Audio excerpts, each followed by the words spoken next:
Today I'm going to be demonstrating how to install a toilet.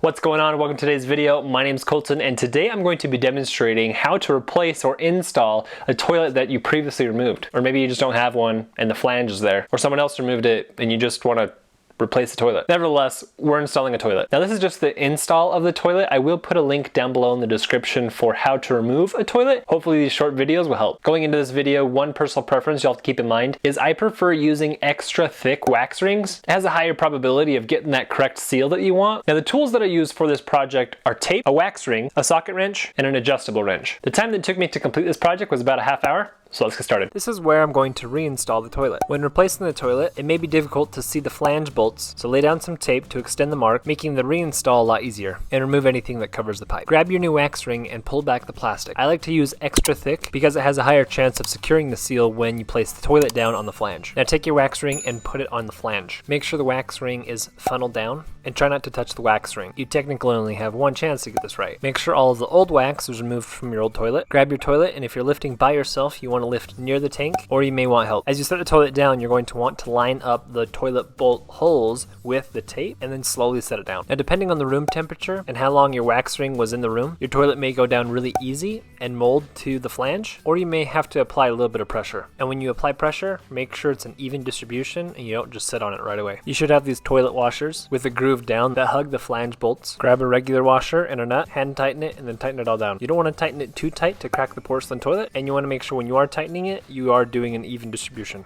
You're going to want to make sure that you replace your fill valve, so put that in the tank hole, take your plastic washer, hand tighten it, and make sure it's nice and snug. Now reattach your water line. This may be a good time to replace your water line, but if it's good, start by hand tightening it and then finish it off with a wrench. Now slowly turn your water back on. Don't open it up all the way because you want to make sure that everything is filling properly and there's no leaks. If there's no leaks and you're still good, go ahead and open up the valve all the way. Give the toilet time to fill up the tank, double check the hose, and also all around the tank, the toilet, anywhere, because the last thing you want is water damage or leaking somewhere in order for you to rip up the toilet again and redo everything that you just did. Also, I don't like to caulk around the toilet because if there's a leak, you're not going to be able to detect it quickly. Snap on the flange bolt covers on both sides, remove the tape, replace the tank cover, and now you're done.